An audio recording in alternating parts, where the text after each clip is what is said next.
One thing that is in our control is our dress code.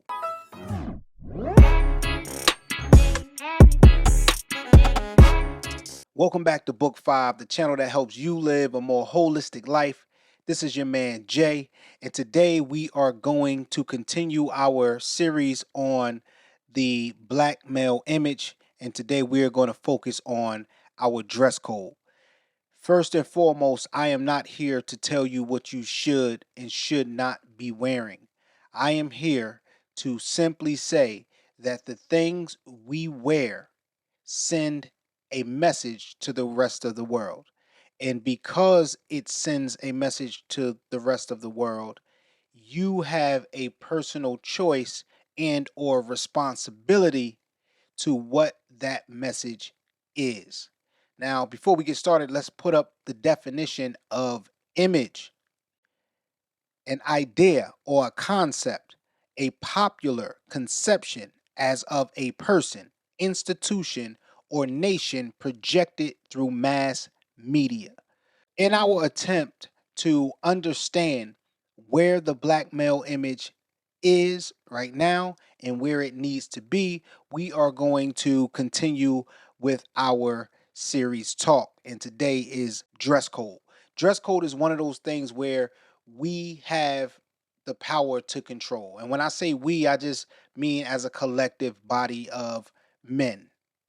When we look in mass media, the way we are portrayed through dress is really ridiculous. Some of these things are self-inflicted. Some of these things are, of course, put on us by the media, and some of these things are um, given to us by just society. One of the things that we inflict on ourselves is detrimental dress codes. And when I say detrimental dress codes, I'm speaking specifically about sagging pants. The sagging pants phenomenon is crazy. It's absolutely crazy. Sagging your pants, it says something about you. It says something about you. And with so many of us partaking in this, it says something about us. Whether or not it's fashionable is irrelevant. What does sagging pants say? What could be the messaging there? One could be this person is not competent enough to understand that sagging his pants has an adverse effect on his progress. This person is not capable enough in society to say, you know what? Let me present myself in a way that garners respect. Now, you might say, well, that's just young guys, Jay. That does not make up, that does not really apply to some of us older guys. Number one, let me say, if you live in my area, you're going to see older guys doing this. 30 years old, 35 years old, maybe 40 years old, you'll see guys doing this. But other than that, this sagging pants phenomenon is not anything new. When I was coming up in my early 20s, the sagging pants thing was around in 03, 99, 98. You can take that back to 1995, 94. People was already sagging their pants. And what's interesting is the same, you know, we were raised mostly in those single parent households led by women. And the sagging pants participants usually come from that background. So if you had one generation doing it in the 90s and in the 20s, and we are now, I'm not the 20s, the 2000s, then we are now the older generation who really showed the youngins to do it. Who okayed that? That means we okayed it. And because we okayed it, and now you have the young bulls okaying it to the generation after them. So you have this thing where it's not just the young boys; it's a perpetual thing that is being passed down from the older to the younger, right? So that pants sagging thing is really, it needs to be addressed. If you see your nephew, your cousin, yours, hopefully your son, you checking that, hey man, pull your pants up, or You can't, if we flowing together, you can't flow with me with your behind hanging out like that. That's not a good look. You actually bringing me down. You bringing me down. You bringing the environment down. You bringing other black men down around you. Because I don't know if you've ever been in one of those situations where you might be in a group or just next to the group. You might not even be with the group, and someone in the group is doing something embarrassing, and then people look over and you got that thing like, wait, it ain't me, it's them. Like, you feel embarrassed about it. And that's how it is when you have, let's just say you in a spot and you are one of the few minorities, and then the other minorities are in there with their behind hanging out. You feel a sense of embarrassment, and an embarrassment that they obviously don't feel.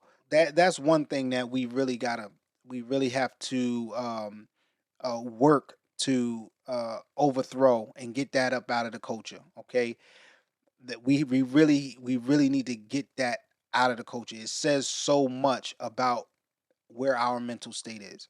The next thing is dressing age appropriate. This one is a little tricky because the things that are fashionable now, like let's just say Air Force Ones, not tying your shoes with a traditional top bow in your shoes.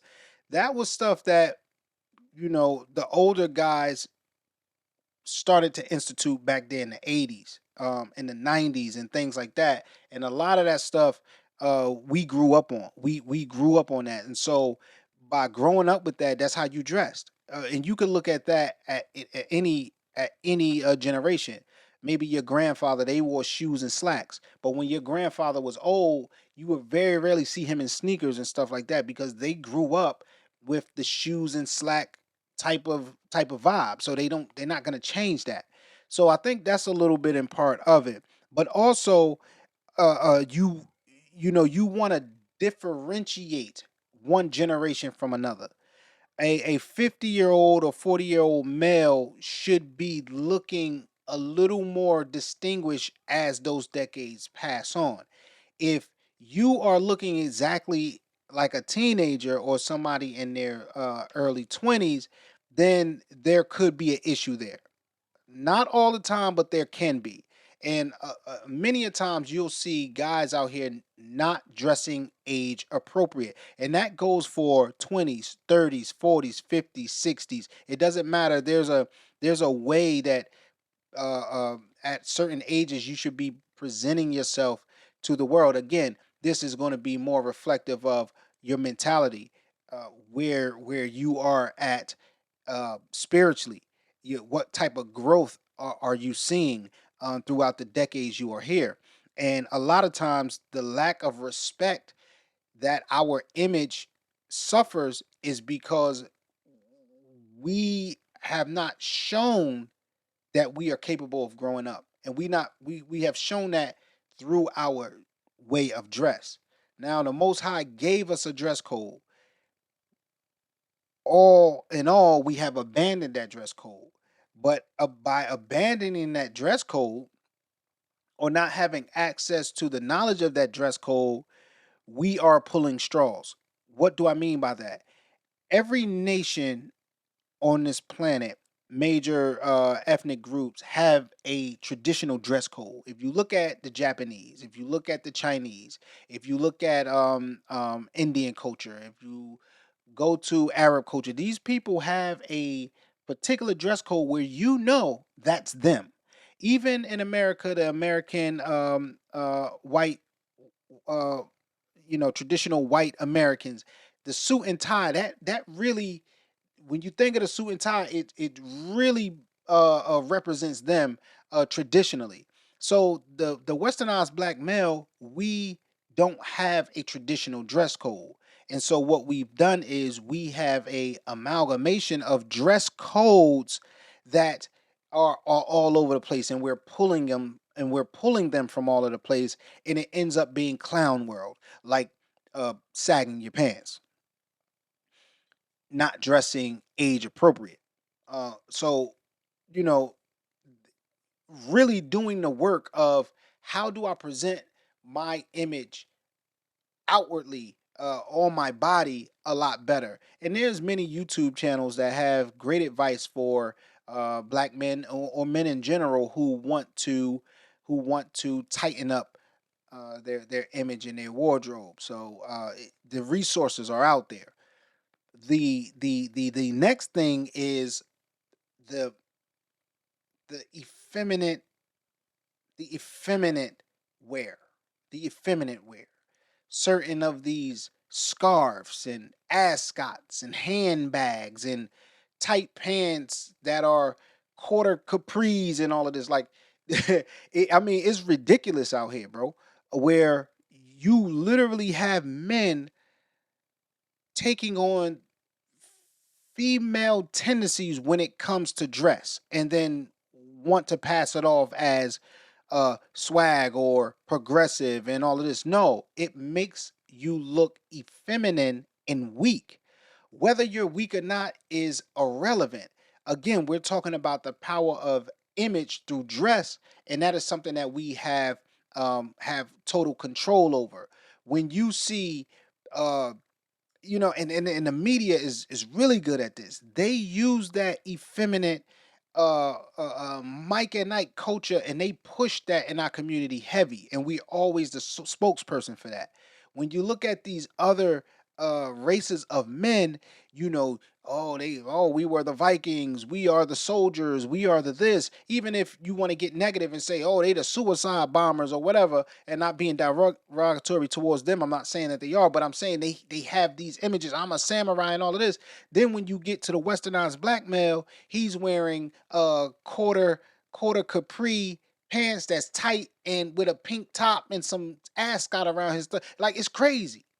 And so you're not gonna sell me on it's fashionable or it's swag or it's this, because really we have a responsibility as men to set a standard for the generation of men behind us. And we have really altogether abandoned that.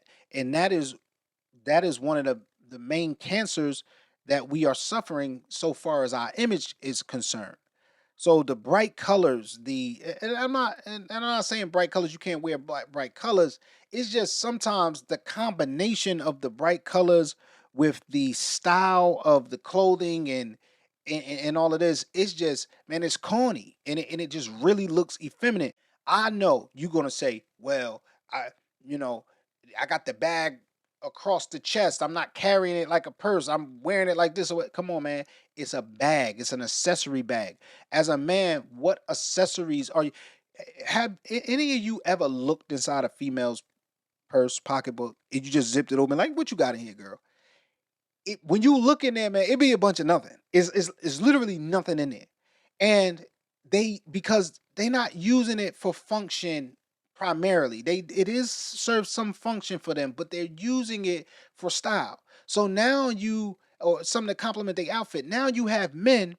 If you look in these pouches and stuff that they carrying around, it's the same thing. A bunch of nothing. You got some backwoods, a jar of weed, and I don't know what the hell. Some BS is in there, and you using this bag to be fashionable. Where did you get that from? And I know somebody gonna say, well, back in the 18th or 17th century, men was carrying purses. Yes, when they had coins and they needed to carry something in a coin pouch or something. But stop with the fashionable. I'm going to get this man bag to match my outfit. Where do we even get that from? Entertainers. That's where we got it from. And an entertainer is going to say, well, I keep all my racks, I keep all my money in here, so I need a bag. Okay. Let's just say you are going to excuse it away by carrying around 150 and $200,000 on you. Um, the lay person, the regular everyday person out here is not carrying around that money. So what's their excuse? They don't have an excuse. Their minds have gotten away from manhood in the sense of how is this projecting to the rest of the world? How is this projecting to the rest of the world? Um, and along with the sagging pants, because now it has evolved, right? You have back. I don't know if women still do it. They probably do, but women used to match their underwear with their outfit. They might have an outfit and they like, oh, these underwear would look cute with this outfit. Even if nobody gonna see it, they're gonna wear it, right?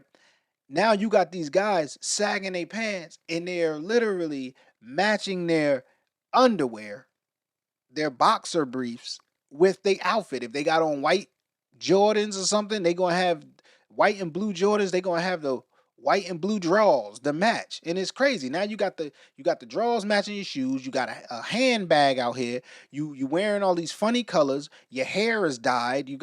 It's bro.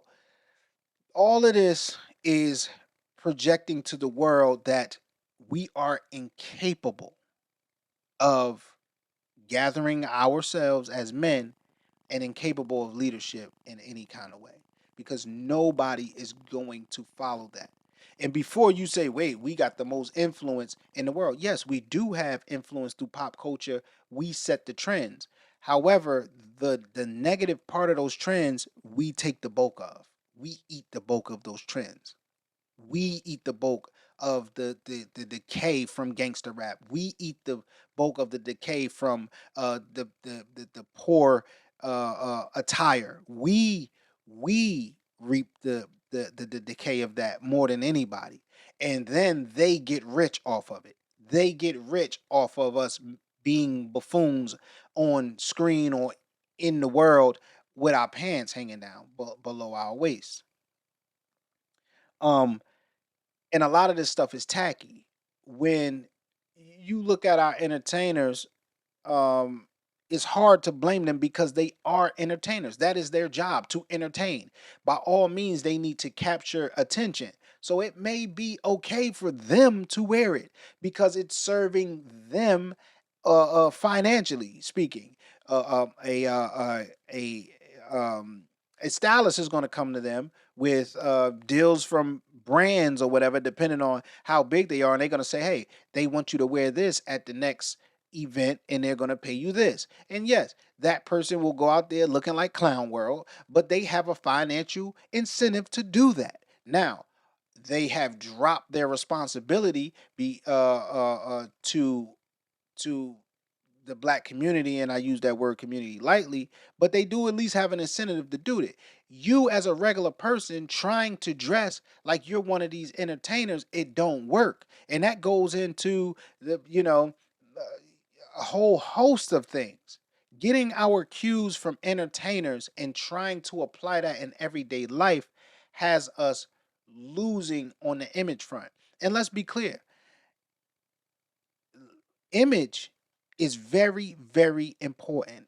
Image, your image. Soon as someone sees you, this is going to either A, stifle opportunities, and or B, open up opportunities from you and for you. And a lot of times we keep ourselves outside of the opportunity just based off how we look. It's so many brothers that I've met and I'm like, damn, this brother intelligent, this brother this and that, when you really start to talk to him.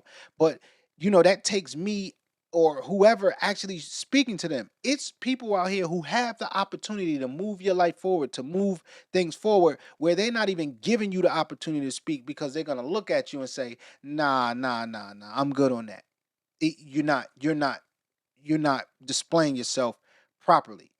And that's how we get to the sponsor of our video today. And that's Ecclesiasticus chapter 12 and verse 13. A man shall be known by his look, right? By his attire, what he has on. It's not saying that for nothing because you're judged based off your attire. So if we are walking around with clown clown hair, these feminine hairstyles, feminine styles of dress, picking up our cues from entertainers, and these sort of things, the world is judging us as incapable. So when we go out and we ask for things and we try to make maneuvers, people are reluctant to let you handle that because you can't even handle putting on proper clothes to come out of the door with. And again, man, it's there is room for personal expression. However, what are we going to sacrifice? We're going to sacrifice we're going to sacrifice the greater good or the greater mission for our personal taste. So now we getting into being selfish. And men are naturally not in the mode of selfishness because we are tasked to build things and elevate and share the knowledge, the resources that we have. So now just by having that idea that, well, I'm dressing for myself, you have put yourself in a selfish mind state, which is feminine when you really get down to the crux of the matter. So it's not to make this video super long, but we want to progress in the steps of our series, the Black Male Image in Crisis. And this is one of the aspects where our image is in crisis, and it's one of the aspects that we actually can control. We actually can control what's on our body and what messaging we're saying, because messaging, that's a really good point. We'll wear we'll have Balenciaga or Louis, whatever it is. I mean, it'll be all over our outfit. And we're doing that to validate ourselves, or to gain validation of value to the world. But really, what we're really doing is we are being a billboard and a walking advertisement for companies that really don't rock with us, and we know that because history has already told us that. They have already told us that. And B, we're not even getting paid for the advertisement. We are walking around as a billboard for companies who are benefiting financially from you walking around with names plastered all over you. Now, am I saying don't wear those brands? No, I'm not. But those brands, they have clothing that is more discreet, with their logos that are more discreet, things like that. But we don't choose those clothing. We choose the clothing that has it painted on our back or across our chest, and our women wearing it across their behind and all of this stuff. And we just walking billboards. So what is that saying to the rest of the world? Hey, we can use these people to further finance our lifestyles, and we can literally put our names on their backs, and they will go broadcast it to the rest of the world. And more importantly, they'll broadcast it to their people to say, this is what's value.